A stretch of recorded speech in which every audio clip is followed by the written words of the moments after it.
Chats and people listening in audio land or watching on YouTube, welcome to episode 3 of Star Wars and Scotch.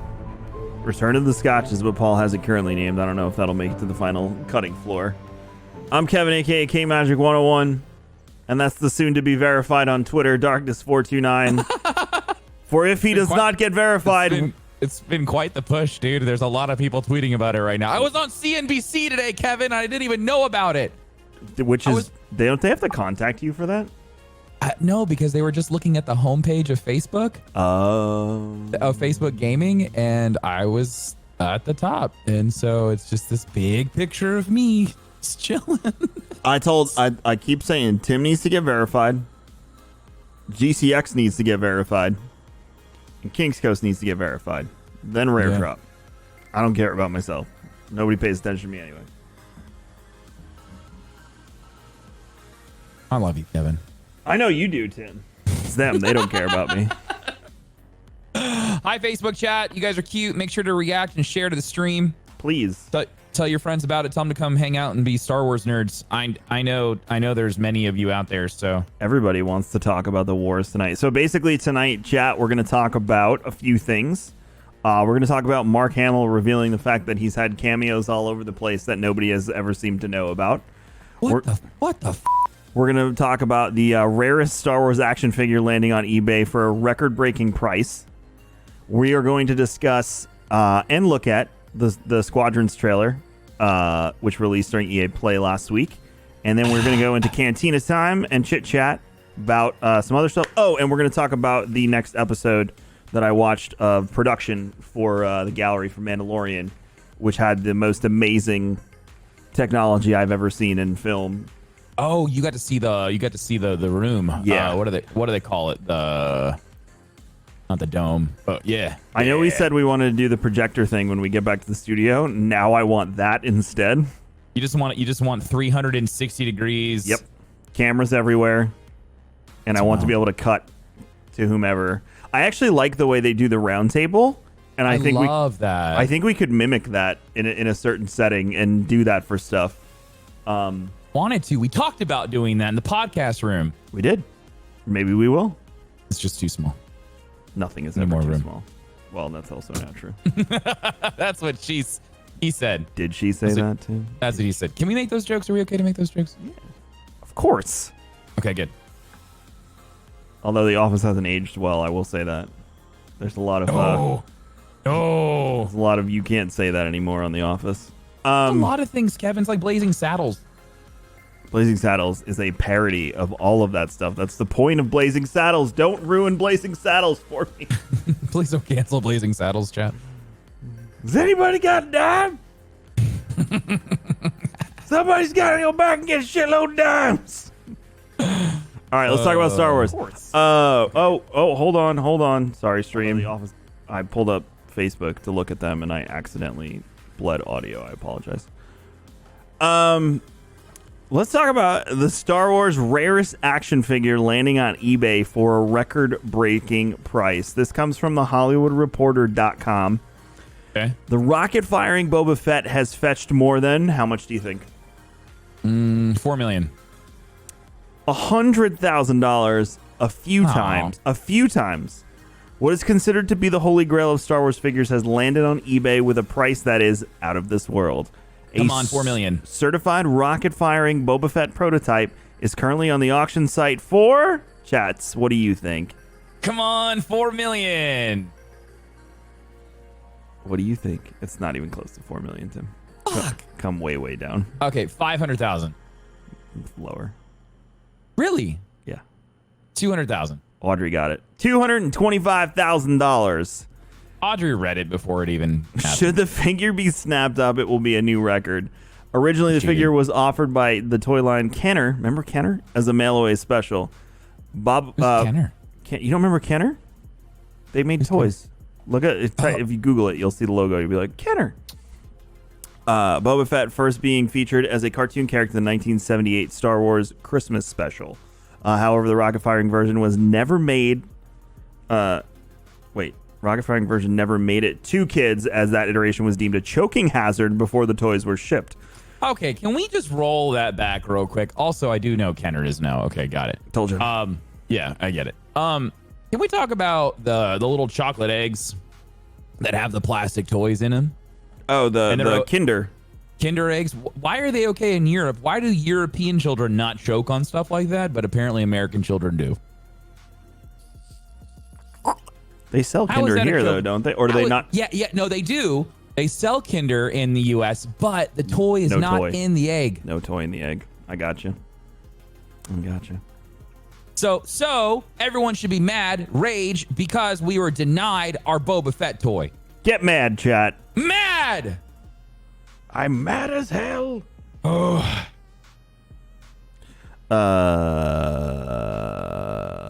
Zach Tan, a Los Angeles-based toy collector who was brokering the eBay sale for the current owner, a man in Dubai, told ABC News he was confident the figure would not last long, even with the large price tag. The seller wants to remain anonymous. This is the kind of piece that transcends collecting, he said. Every time it sells, it breaks another record because they just don't come very often. The eBay description, here it is, one of the greatest, one of the true grails of vintage Star Wars with amazing provenance. The item is currently in Dubai and will be shipped fully insured, or even better arrangements to meet up in person can be made. Almost a year ago, another rocket firing. End up in Dubai? I don't know. That's where the person that has it did. Oh. Thank you, Real. Another rocket firing FET sold for $112,926, breaking a new record.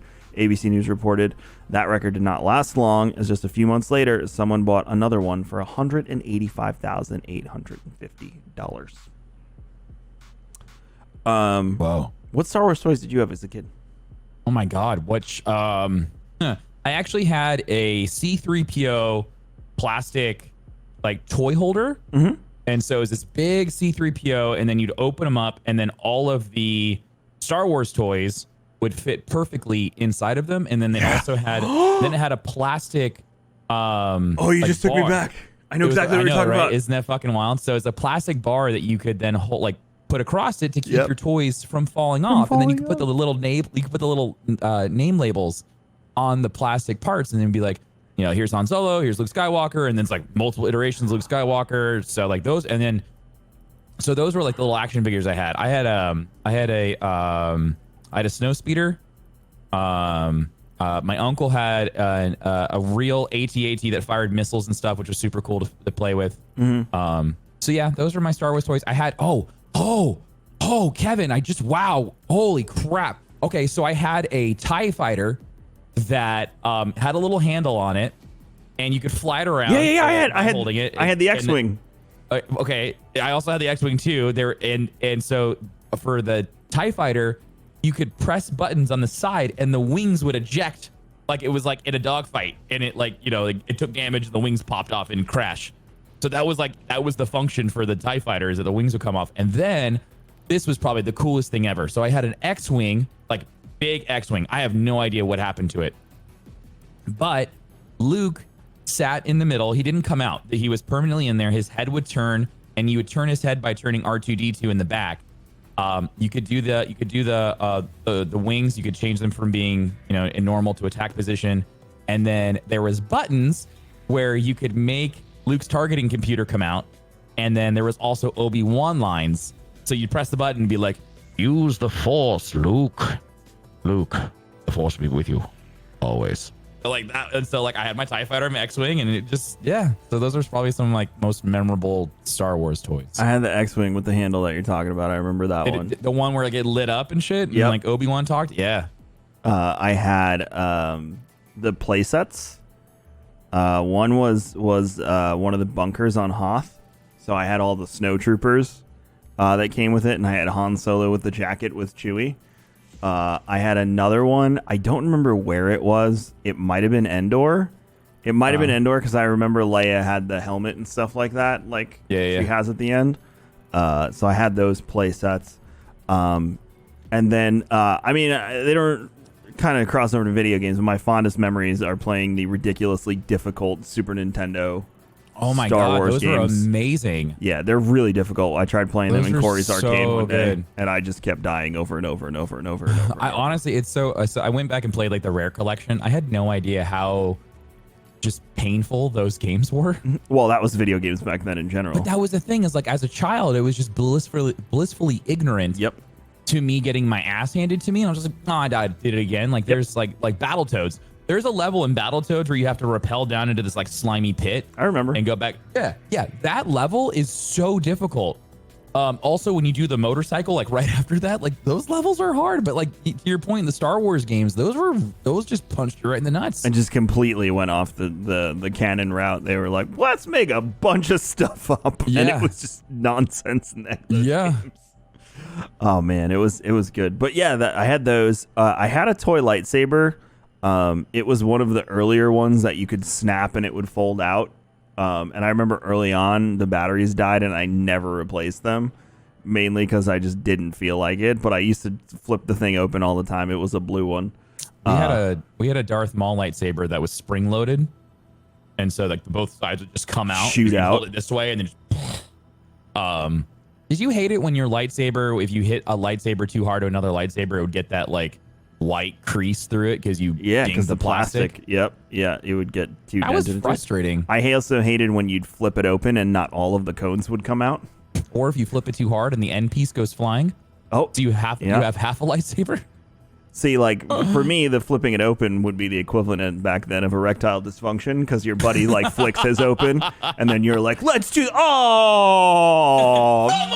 and then you're sitting there like digging it out with your finger because it's stuck in there like, come on, just work. Erectile lightsaber dysfunction. Come on, just work. It's a real issue, man.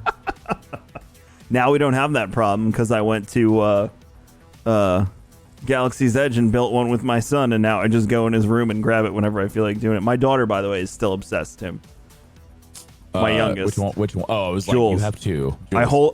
Well, no, Audrey is not like so mystified by the lightsaber at 16 years old. I don't know. I mean, some 16-year-olds might just find that really interesting. She wants to build her own, and like the whole family has colors planned and whatnot. But the Hunter wants red. We're a little worried. He currently has Kylo's. But it's like one of the cheap ones. Oh. But he's like, I want to build a real red one. I'm like, no, you don't. Pick a different color. You deviant child. Good. Anyway, I just take it from him all the time, and you don't have to flick it out because it's already just like, zzz, and then Jules freaks out. It's the best. Like she'll be crying, and I'm like, get the lightsaber. We bring it out, and you just fire it up, and she's like, starts clapping and going, yeah. It's great. I'm trying to think if there was any other toys. I had at one point my aunt was the type of aunt that bought my cousin whatever he wanted and spoiled him rotten. Sure. And you know, I'm doing a lot better than he is these days. But that's a whole other story. She bought him they were like laser tag but Star Wars things that you'd strap to your chest, and they were supposed to be like blasters. Yeah. And we'd pew pew in his backyard and run around, and you know it would vibrate a little bit when you got hit and turn you off for 10 seconds. Yeah, we had those too that we played with when I was at his house. Would you believe me if I said that I was that intense with laser tag when we did it at Halo that I was when I was 10? Yes. Okay. Yeah. Okay. I'm like scared to go mini golfing with you. I feel like I took laser tag very seriously. I feel like you're gonna bring a caddy to mini golf and be like, "We're doing 18 holes." I hope you got that guy. Don't worry, it's my caddy. Just keep going. What? You have one club. But yeah, Star Wars toys were great. And then now, I mean, my house is littered with Star Wars toys because Hunter. What'd you get? He got a thing and he didn't tell me, did he? Where did you get that? Isn't that cool? I think it's cooler than that lightsaber that you got. Tim, tell the audio listeners what you got. Okay, chat. So I had someone I commissioned someone who's a community member, and he does props. He 3D prints and paints props, and so I commissioned him to make me a 3D printed BD-1 from the latest Star Wars game, Jedi Fallen Order. And so there he is. Tim, can you get me a price from him? Yeah, sure. On a Babu Frick for my shelf behind me. You want a Babu Frick? Who the hell wouldn't want Babu Frick? I don't know if he can do a Babu Frick. He can do a Babu Frick. But isn't he cool? Can these like move and stuff? Yeah. We have the BB-8 that rolls around the house attached to the cell phone. Oh, mine's the bigger one. Yeah, no, Hunter has the smaller, the Sphero one. You got the little guy. Yeah. So Hunter can use the cell phone and makes him do all sorts of fun stuff. Toys are way more. So I saw. What did I see? I was in Target the other day, and they've got who's the newest one? I don't remember his name. The cute little guy with the wheel. Whoever he is, they've got J.J. Abrams. Got one of those. Yeah, it's J.J. Abrams. I forget the name of it. D something. I don't remember. Someone in chat will remember. But yeah. Yeah, they have that guy now. I'm sorry. I want to get that one so I can complete the collection. I got BD1. I got a Dio. Yeah, I got BB-8. I want to get him. I want to get an R2D2 in here. I just want to do Star Wars everything. I have Kylo's chilling up there with his scar and no mask that you can see. I got Lando's. What was Lando's lover droid? I forget her name. She's sitting up there. Oh God. He really had a weird relationship with her. She had a weird relationship with him. I have this. This is the only thing I own that makes Tim jealous. Oh my God, fuck you. I have Cal Kestis's lightsaber from Jedi Fallen Order. So mad. Xbox is the one who handed those out. It's the only thing. It's the only. I hit up everybody at EA. I'm like, what the hell? Because I have like a great relationship with everybody, and they're like, dude, we would have sent you one if we could, but that was from Xbox. I'm like, that and my pool are the only good things Mixer ever gave me, Chad. Okay, see you next week. Have I not told you the joke? My chat now jokes that the only reason I went to Mixer was to get a pool. So we call it the Mixer pool. They say there's a Mixer logo at the bottom of it. There's not. Tim has seen it. But now I'm saying that this lightsaber and the pool are the only two things that Mixer ever gave me. That's funny. Good times. I'm sure we'll talk about toys more in as we go along in the series. And we already have some guests lined up, chat. I met with the Rare Job team today, and I gave them a couple names, and those people were like, yes. And Paul's like, I asked this person, and they want to be on too. No one like that yet, Tim. Oh, okay. I was like... No one like that. Don't worry.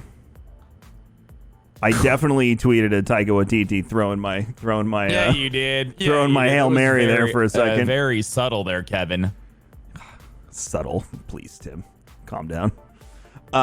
This one comes from cinemablend.com. Mark Hamill reveals secret Star Wars cameos in the standalone movies. Eyebrows. In the final episode of Disney Plus's Mandalorian documentary series, we learned that Mark Hamill appeared in one episode of the series voicing a droid. Before we go on, Tim, what are you drinking tonight? Johnny Walker. I am drinking the Macallan 15 again. Kevin, I need to try that. I've never had it. Come over on Thursday or Friday. I can do that. Okay. Either night. I have 12 too because my in-laws got it for me for Father's Day. With Hamill being an accomplished voice actor, which if you don't know, chat, Mark Hamill's voice acting, he is the Joker. You are our age. Yeah. There's two variants of the Joker: Heath Ledger's Joker and Mark Hamill's Joker, and no one else exists in my life. Jack? You don't like Jack? I love Jack. He's okay. He's just like, after like seeing like the whole gamut of Jokers, you know, the full spectrum, if you will. I really feel like it's either Heath Ledger or Mark Hamill. Did you ever see Mark in the booth doing Joker? Yes. Where he crunches himself up and he's like contorting. He dysmorphs himself. There's he contorts and he just he really gets into it. Yeah, it's wild. He's Joker. Like when he does the laugh, he throws his head back and really gets into it. It's wild. We already knew that Hamill voiced a small cameo alien in Star Wars The Last Jedi alongside his normal duties, but it turns out that Hamill's presence in Star Wars is even greater than we thought, as the actor has now confirmed that he appears in both of the recent non-Skywalker saga films, Rogue One and Solo. Shut the hell up. Following the reveal of his Mandalorian status, Hamill took to Twitter to confirm he appears in the 2 standalone Star Wars movies as well as the main trilogy, and that his voice can in fact be heard in The Force Awakens. What? Well, we knew that he was in The Force Awakens. Didn't we? Yes. Yeah. We knew that he had more than just a role of him standing there. Yes. He tweeted, this is his tweet. So was he in The Mandalorian? Yeah, it's going to explain everything. Okay, perfect. Okay. He's one of the droids in The Mandalorian on Tatooine. Now that The Mandalorian secret is out, might as well reveal I am vocally represented in all Star Wars films except the prequels. Thanks to Matthew Wood for using me in Rogue One, Solo, and the sequels, so I do have lines in Episode 7. Hint, look for parts played by Patrick Williams.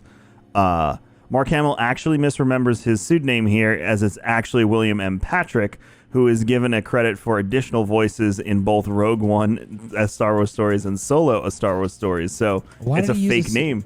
Why did he use a pseudonym? Like, what was the point? Because he's Mark Hamill, and he loves to do stupid shit like this. Unfortunately, since it doesn't specify a character name, it's anybody's guess where Hamill's voice actually appears. There are several aliens, droids, and other similar characters who could be Mark Hamill in disguise. This means that Mark Hamill's appeared in 8 of the 11 Star Wars movies, plus The Mandalorian, making him an even bigger part of the Star Wars universe than we thought. Honestly, it makes one wish that Mark Hamill had done something similar in the prequels.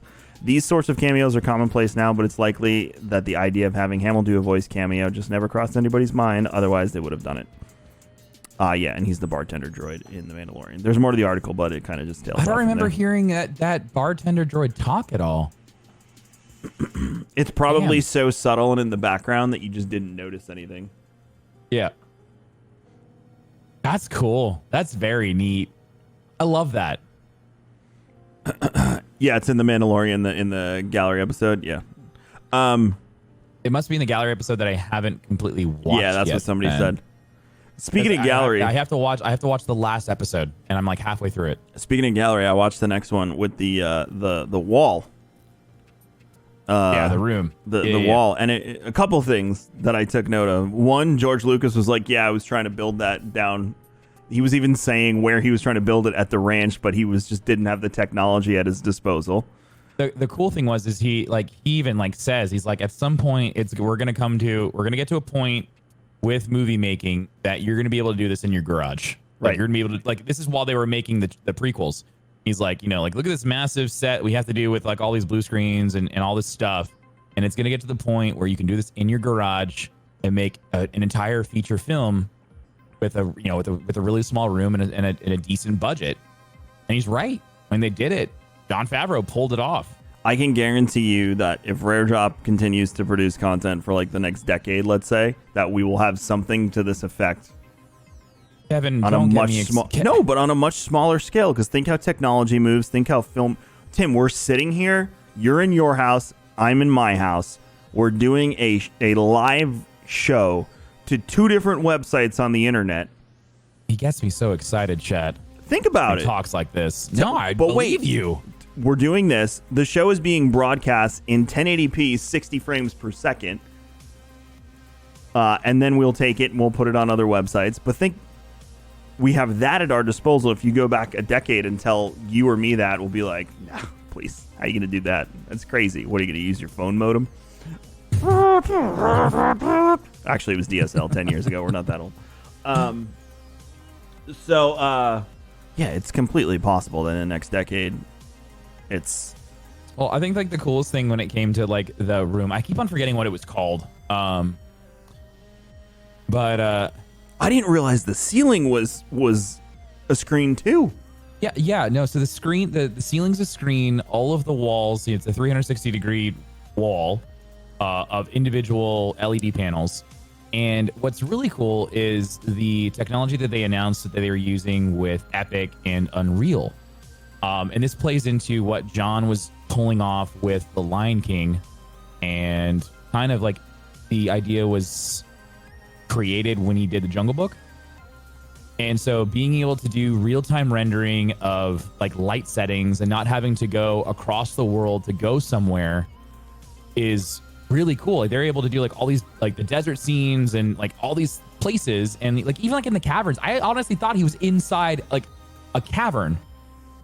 He wasn't. They actually shot all of that inside a room. Right. And they just changed the floor settings. They literally just have different sets that can roll out for the floor, boulders and pieces and stuff. And the Razor Crest, part of the Razor Crest is built out and everything else is rendered out for them so they can interact with it. And the Sandcrawler, all of that stuff is just mind blowing that it's literally just in a warehouse. And Filoni was saying when they were doing the scene where they went to the space station before they did the jailbreak, that they sat there and they tried to figure out what was a prop and what wasn't in the room. Yeah. They sat there trying to figure out this is a prop, this isn't. So they brought Disney execs, and they honestly thought so they showed so it's called The Volume. Robert in Facebook chat reminded me. It's called The Volume, and they brought Disney execs inside, and they honestly thought the entire thing was real. Mm-hmm. Which is just crazy. It just shows how cool, how powerful Unreal Engine is, and how it's able to just render all this stuff out in real time. I want to know. I would love to see the computer setups that are able to just pump that stuff out. It's and even how Favreau described how he did The Lion King in Unreal Engine.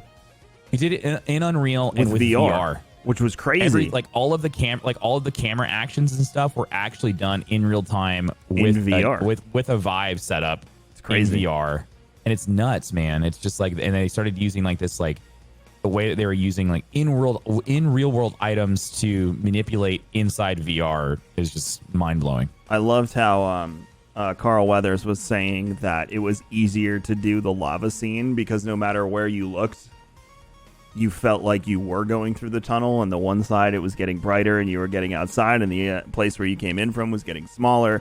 They were always moving. It felt like, even Gina Carano said she almost had to hold on to the rail. Sickness. Yeah, because she felt like she was actually moving. And the cool thing about that is they said that it was so easy for them to interact with the set and really feel like they were in it. So they felt like that their acting was so much better than it would be if they were trying to just having a box that you would have to pretend was something, when in fact you could actually interact with a real, what essentially looked like a real thing, right? And it really made their performance that much better. You have to imagine what the prequels could have been, if it wasn't just all in front of a blue set.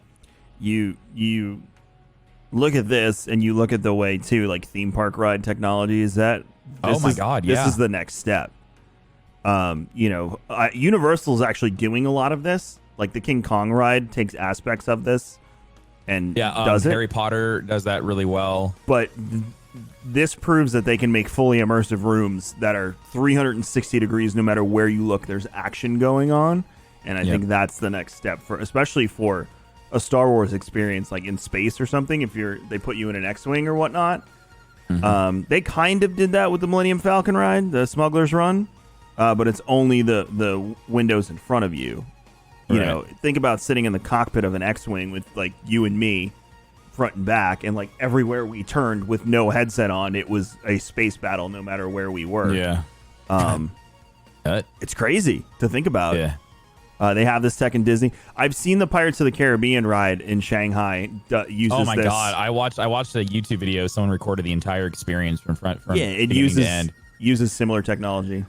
Ratatouille, it's cool. When we said we were going to talk about Disney, the Imagineering episode that they talked about using technology and VR and stuff, and how they're able to do all of their concepts and whatnot and then designs in VR, and then they map out a track with their car, and then they make their passengers use a VR headset, and then they actually experience the ride all the way through from start to finish in VR in a physical car, so they can feel the motions and stuff, but visually they don't have to go out and build some type of prototype.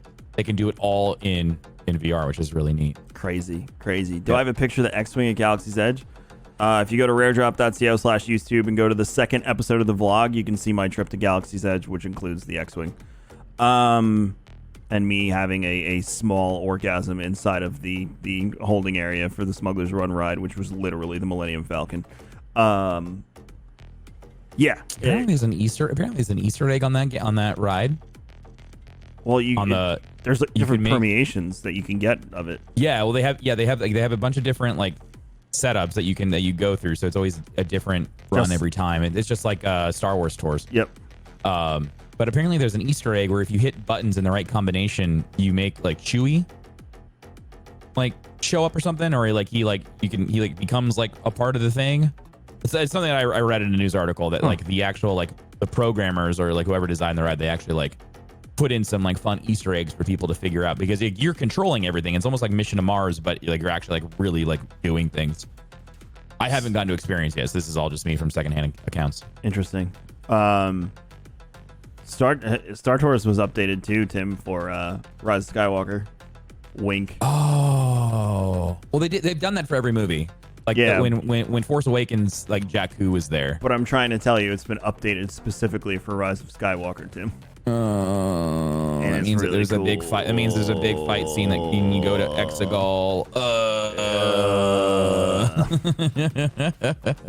Yeah, it's pretty cool. I know folks are dying to talk about Squadrons, and I have the trailer already. We're gonna do the whole 9 yards. You can use the Slido link questions and command questions in Twitch. It's in the description in Facebook if you want to pull out some questions. But let's talk about Squadrons. I'm not gonna have my notes here because I got to use the computer for the video, Tim. Mm-hmm. So if you'd like to describe the game and what we learned and all of that fun stuff, we can.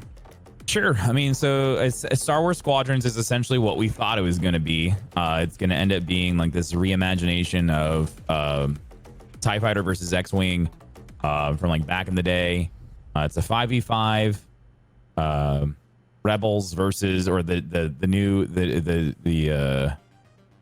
old Empire, because this takes a little bit after Return of the Jedi. So it's going to be the shambles of the Empire versus the New Republic. And there's different classes. It feels like it's taking bits and pieces from Battlefront, because Motive did take Motive did work on Battlefront 2. So I feel like they're using assets, they're using concepts from Battlefront 2, especially in the game mode that is specific to just dogfighting, to Starfighter Assault. That game mode specifically was designed for this thing. I feel like it was kind of like the prototype, if you will, for this new game. So this is gonna be a little bit more competitive. There's classes and then there's a bunch of different types of modules that you can unlock and whatnot. It looks cool. It's all gonna be in VR. I mean, it's got full VR support, so you can play the entire thing in VR. There's story. So that means that this game is now considered canon. So there is gonna be story in the game that will be a part of the Star Wars universe, which is really exciting. It's not going to be like a full-on like Battlefront single-player experience like they offered in Star Wars Battlefront 2. It feels like it's going to be like stories told through missions, and then it'll be a very, very heavy focus on the multiplayer. Which has two modes, the 5v5 straight up, and then what was the other one called? I don't remember. That one had like more like actual like objectives. Well, it was a progression the same way you do Galactic Assault in Battlefront, where you would progress into a certain zone and then back out if you lost. The same, literally almost the same premise, just you're in a ship instead of on the ground. Yeah, like it's frustrating. I think we talked about this last episode. This game feels like it's just a filler. This feels like it was kind of rushed in the sense that EA was looking for a new Star Wars title to get out there, but they knew all of the big hitting Star Wars titles are being worked on, and they really can't deliver on something that is to the equivalence of Battlefront 2 or Jedi Fallen Order. And so I think they wanted to get something that was out there. I'm honestly surprised by the price tag. I thought it would have been a little bit cheaper of a game, but the gameplay looks decent. Are you going to bring up the video for the gameplay? I can, yeah, I can. Yeah. I'd bring that up and show that. Okay. To those that missed it, it looks good. It does look decent. I definitely will check this out in VR. I think it'll have a lot more abilities for you to interact with the cockpit. One of the developers talked about being able to move power from like weapons to thrusters, or from thrusters to shields, and so being able to like have that level of control over your ship sounds really, really exciting. But is that going to be more of like a fan service thing, or is that actually something that's going to be fun to do constantly over and over and over again? My fear is that this is going to be a flash in the pan, and it'll be fun to play a couple times, and then you're just like, I'm done. Like we only play it on May 4th every year. Yeah, exactly. Or is this going to be like something I'm playing VR for a day, and I'm just like, all right, I experienced this, I'm done. So wait, what is it on Steam? Is it a $60 game? No, it's $40 game. Yeah. So like, I mean, like, I hope for a $40 game, there's definitely some meat in there. I hope that we do get our money's worth out of it. But the only it looks thing, good. only thing I'm upset with VR is that I can't wear the helmet I'm buying while I play it. True, Kevin. Very true. But I'm gonna play it in VR. It's also joystick compatible, which I found very interesting. Yeah, so I'm gonna whip out my X52, my Satec X52, and just use that and be in VR the whole time. You have to link that'll that be to fun. me because I need to buy one. Yeah, just for this. I don't care. It's a good joystick. I'm excited. I think it'll be a few days of fun. I think it'll be a great game to just jump into whenever people want to, like, what should we do tonight? Well, let's drink and play Squadrons. Oh, I'm hurling. Oh, we went to hyperspace. But at minimum, it's a pretty game. The cockpits are very diverse, which basically give you 8 aesthetics. I could see them adding more along the way. The ships all seem to handle differently too. I would hope so. I mean, like an X-wing. I mean, per the way that X-wing controls are described, especially in Aftermath, and I honestly had no idea like how, because you only see TIE fighters going in a like horizontal movement. You know, they're just going this way. But they actually move on more axes than that. They can actually stop in midair, and they can go up and down, left and right, and they can pivot, and they can do all these things. I honestly had no idea they act like a Harrier, essentially. They're like a VTOL, a vertical takeoff and landing vehicle. So like X-Wing behaves very, very different from a TIE fighter. And like a normal TIE fighter should feel different from a TIE Interceptor or a TIE Bomber. Like a TIE Bomber should feel heavy, should feel like a tank, so like that should be like really hard to control, but like feel really, really good like when you're able to master that, and it should have like a really good punch to it because it has a huge arsenal. And so like a TIE Interceptor should feel like really fast and really nimble.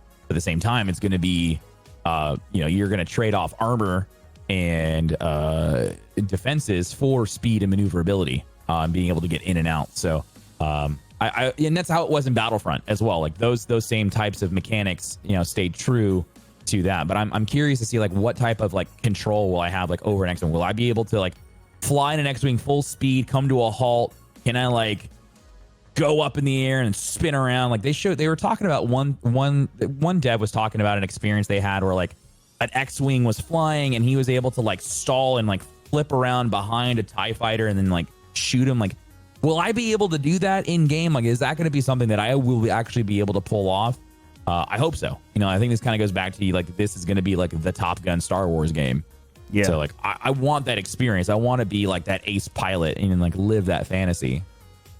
I mean, even in the gameplay trailer, I'm looking at the maneuverability and like everything feels like it moves differently. Like some of them, they're coming around corners and it's very tight. Some of them can turn on a dime. Some of them move like trucks. Yeah. Like it feels very different for each. Like this one that we're watching right now, kind of moving a little bit slower. Tony in chat says that flight mechanics in BF2 were not that good. Yeah, in Battlefront 2, the flight mechanics were not good. They were not. They felt bad, especially on mouse and keyboard. Like it was a mode that you had to play on control. You had to play on controller. You had to play that game mode on controller. It definitely felt better, and that was actually like feedback that we gave them all the time. Was like this feels good with the controller. It feels terrible on mouse and keyboard. They could never get it right. So I would assume they don't take the flight mechanics from Battlefront. I think they're just going to take the ideologies and just like the things that like the systems they created as far as like how things interact and like how they behave will probably do that. But I would assume they completely overhauled the flight mechanics because it's going to be, you're in the cockpit. Like you're in charge of this. They want you to feel like you're in charge of this massive machine. Yeah. Not from this like pulled away camera, that's like 20 feet behind the vehicle. Yeah, and they have their way of monetizing the cosmetics and all that stuff that seem to be in it. But they also said you'll be able to earn stuff in game, which is nice.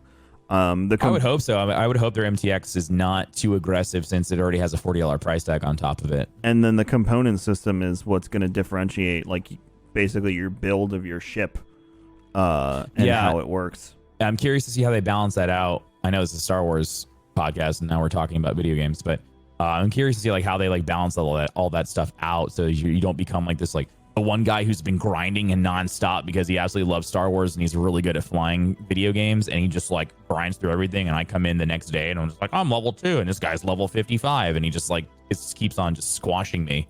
I just hope I'm there's curious to see not how that plays. I hope there's not the dud ship that nobody picks, you know, and it's like everyone's flying the same 5 ships in every battle. That's what I'm hoping they avoid. They were able to find character balance though in Battlefront 2, because, you know, even if you came in fresh, yes, did another person have advantage of you because of the perk cards and how far along they were with the perk cards, but it wasn't so bad to the point where you couldn't kill anybody. So I hope that it's similar to that. Plus, you didn't have to play PvP in Battlefront. You could have played PvE and leveled up before you went and played with the big boys. For me, though, too, honestly, and everyone said the same thing, like PvE was the quickest way to level up in that game anyway. It was also just really enjoyable. Yeah, because you felt like you were in Star Wars when you played PvE. PvP was, some of that stuff was sweaty, Tim. Yeah. Sweaty. Oh, yeah. But yeah, it comes out on October 2nd. Second, yes. So you won't have to worry about Cyberpunk because Cyberpunk's delayed. So you'll probably just be playing Destiny, and then you can jump into a few days of this. Dude, someone said that to me. They're like, what about Cyberpunk and Destiny in the Destiny New Light? I'm like, oh, crap. Oh, no. And then we're good. It's fine. Yeah, we're good. I'm gonna skate my way through the beginning of September, and then I might pop into Destiny. I'm gonna wait and see. I still have my reservations, so we'll see what happens. But yeah, I mean, it looks fun, and it looks like a good game to play with friends. I think that's gonna be the key. Just like Battlefront solo is fun, but it's nothing like playing with your friends. That's two different experiences, in my opinion. This game, to me, has the same vibe, where if I'm playing with Tim, I'm playing with Ben and Corey and whoever else, it's going to be a good time. You know, you can do viewer games with chat. I don't think it's this thing where you're going to sweat for 2 months and like grind it out. Like Tim said, I think it's a few days, and then maybe you'll go back to it every so often just for fun, or if you're bored or you want to just chill with your friends. Cool. Vader Immortal is a very good Star Wars video game. People are telling me to play more story games, so I'm probably going to add Vader Immortal. Telling you, Kevin, it's very fun. I got to get my VR hooked up. You are going to lose your shit. I got to get my VR hooked up. I don't like VR games where I have to walk around. You don't have to walk around a lot. Okay. I like the ones where you get to sit. You can literally stand in a spot and you point to where you're going to go. Like, and do teleport walking. They do travel very, very well in the game. There's no like the free, like you can do free roam, but it like makes you want to puke. Because everyone's like, I was doing it in chat. I was playing Vader Immortal, and chat wanted me to try to do free roam, and I'm just like, I'm gonna puke. I'm telling you, I'm gonna throw up. And they're like, just try it. And I tried it, and I was like, no. So, Tim yakking on streams for stars, chat. Where did I put your Slido questions? All right, a few people popped questions in Slido, so it looks like tonight we'll get to all of them. Remember, it's command questions in Twitch chat, and it's in the description in Facebook. Chef Buddha asks, I personally enjoyed the newer Thrawn books, just finished actually. Would you enjoy seeing a Thrawn movie, or a movie is told from the Empire's point of view? Yes, we were literally talking about that this morning on stream. And I said, how cool would it be to see a movie from the Empire's point of view, especially from like stormtroopers, you know, like cover, like make it like a war movie, but you're like looking at it from the stormtroopers' point of view and the whole thing. You don't think we've gotten to the point with stormtroopers though, where they're basically a meme at this point? They are at a massive meme, dude. Most definitely. But I would love to see a Thrawn movie, or just more Thrawn presence. Like, Thrawn is an amazing character in Rebels. He's also just an amazing character in the universe. His story is really, really neat and very interesting. I need to finish book 2. I finished book 1 and absolutely loved it. I need to finish book 2. Book 3 is coming out, and then they've also announced a 4th book. So, like, Thrawn is just a very, very lovable character. People just absolutely love him.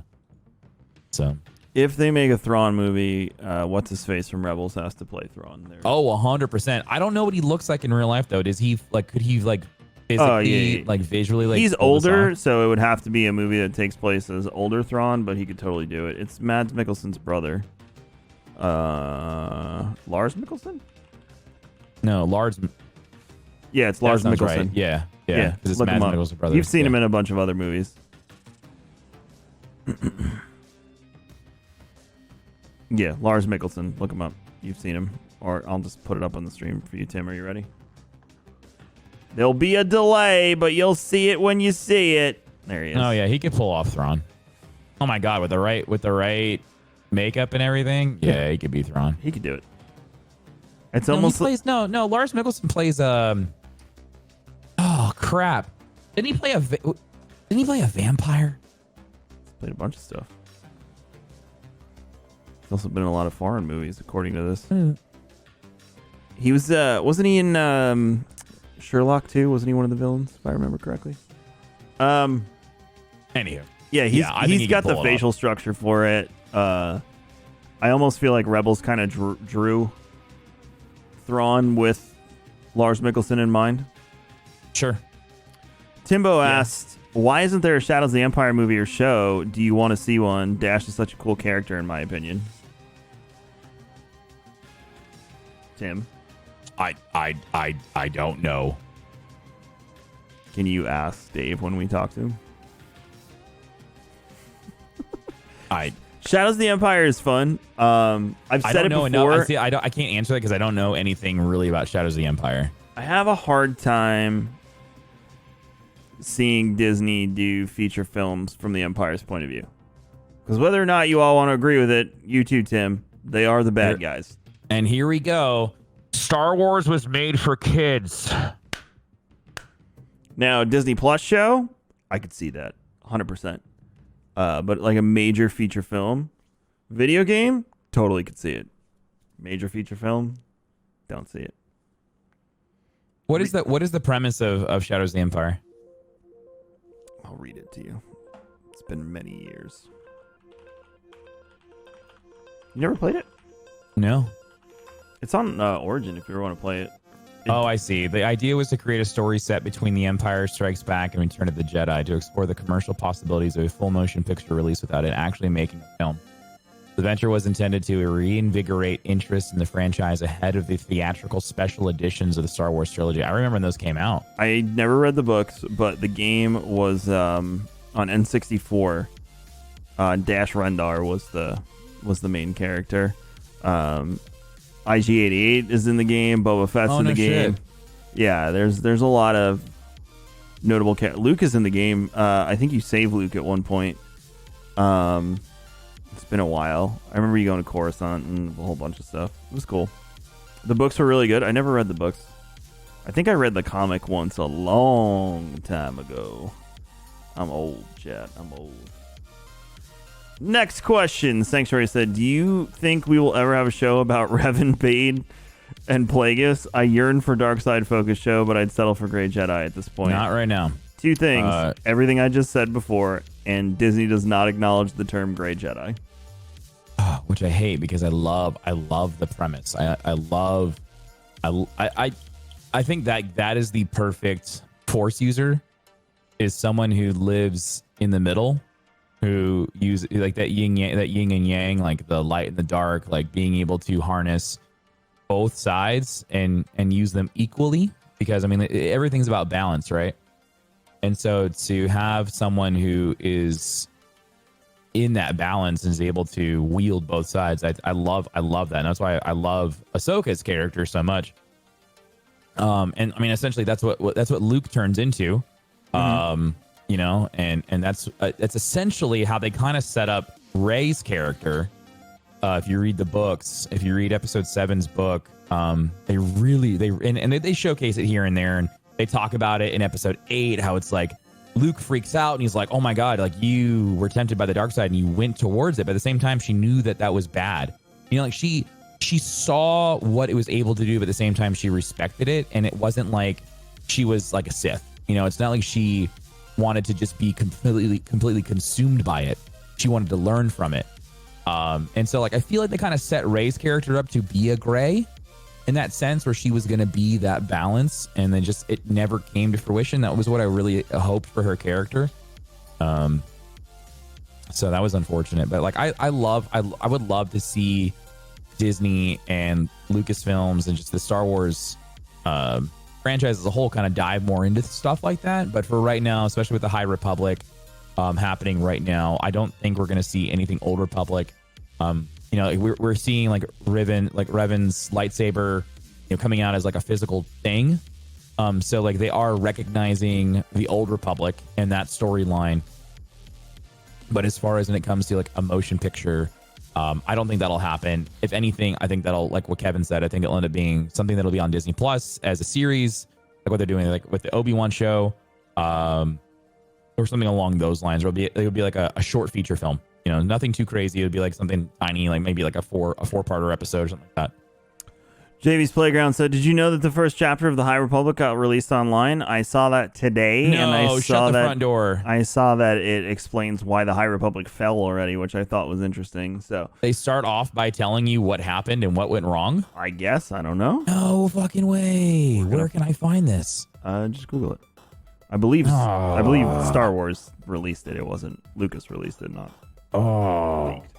Senkia said, "What do you think of the chances are that they will tie in Ahsoka to Mando? If the rumors are true, Ahsoka, Ezra, and Sabine are all in The Mandalorian season 2, which is wild, and hopefully does not ruin the immersion between animated versus live action, because that's my biggest fear, is that they're not going to be able to hit it on the head." And they're going to fall short, and all of the diehard Rebel and Clone Wars fans are going to be pissed. Because we know how vocal the Star Wars community can be. But it's also Jon Favreau. Can you guys react to how Dave Filoni explains Duel of Fates? We've already done that. Did we do that last episode?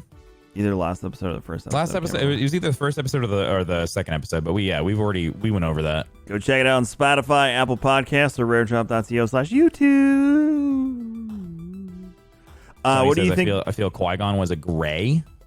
He was, by principle of your vernacular, saying the word gray. Disney does not acknowledge the term gray. Right. We're not saying they don't exist. We're not saying they don't exist, but the term that you use, gray, does not exist. Right. They don't have ecosystem. There's no terminology for a force wielder that lives in the light and the dark, which is Ahsoka, without actually calling her anything. Yeah, she's not a Jedi. They have left her what she is ambiguous for ever since she leaves the Order in But it's funny though, because she actually ties her. She cut ties from the Force.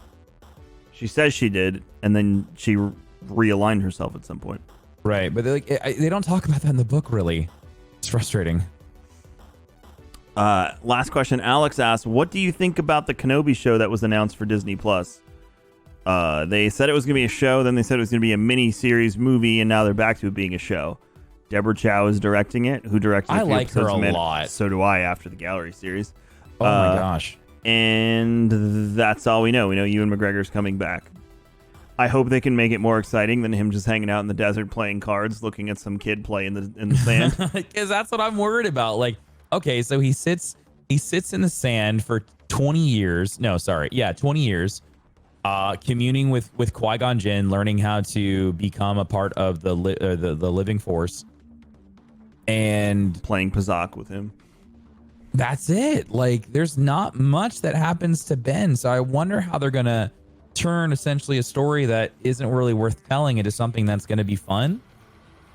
I just don't know how that happens. I mean, like, yeah, he fights Maul, but I mean that's essentially towards the end of Obi-Wan's life, anyways. That's it. I don't know what's going to be so fun for what's going to be fun for Ben that's going to be worth telling. I don't know. No, the Kenobi book is not canon anymore. Wait, what? The Kenobi book from like Lucas era stuff. Oh, I see. Yeah, it's not canon. They might pull from that, but it's not canon. And I'm only joking when I say he sits in the desert and plays Pazak. Obviously, I doubt that Disney would dump millions and millions of dollars into making a series about an old man sitting in the desert. But that means that all of the stuff that's going to be happening in her show is going to be created for that show and then become canon, which is going to be very, very interesting because there is a huge time gap between episode 3 and episode 4. That it's well, I mean, like they're filling that gap now, but the gap for Ben Kenobi, it's there. There's a lot of room, a lot of wiggle room to do some cool shit. I just hope it's fun. Chat. Because like Ben's whole thing was, I'm living in solitude. I'm by myself. I'm a hermit. He apparently never leaves Tatooine. Tim, they don't think I'm joking. They think I'm serious. Tim, remind them of when I watched Clone Wars Obi-Wan versus Darth Maul, and I was furiously texting you because I couldn't sit down on my couch. Oh, he was freaking out. It was hilarious. And then it was so poetic. But we'll save extremely poetic. Full description of that for another episode because we're out of time. Sorry. I hate to do that. Actually, there was one more question I want to answer real quick. Someone asked, what is a good graphic novel to start with? Because I really want to start reading Star Wars graphic novels. I really like Aftermath. Aftermath was like my real like first step into the Star Wars literature universe. So I think Aftermath is a super fun storyline because it talks about everything that happens immediately after the fall of the Empire, leading up to the Battle of Jakku. And so that is where I recommend you start. You get that? That's what Tim recommended. Aftermath series, very, very good. Boom. One of my favorite. Chat will be back next week. We're going to talk more about the Gallery series on Disney Plus whatever news has come out. If there's any stories or anything you'd like us to talk about, you can tweet us at RareDropCo on Twitter or RareDropCo on Facebook as well. He's Darkness429 on Facebook. I'm KMagic101 on Twitch. And again, we are Rare Drop. If you want to listen to other episodes of this show or any of our other shows, you can go to Spotify, Apple Podcasts, Google Play, or raredrop.co/YouTube. You can also just go to raredrop.co, and it's all sitting right there for you. All of it. Every last bit of it. raredrop.co. Thank you for listening, watching, doing whatever you do. We will see you next week on Monday. We'll be back on Monday at 7 p.m. Eastern, right here at twitch.tv/raredrop and fb.gg/raredropco. Have a good one, chat.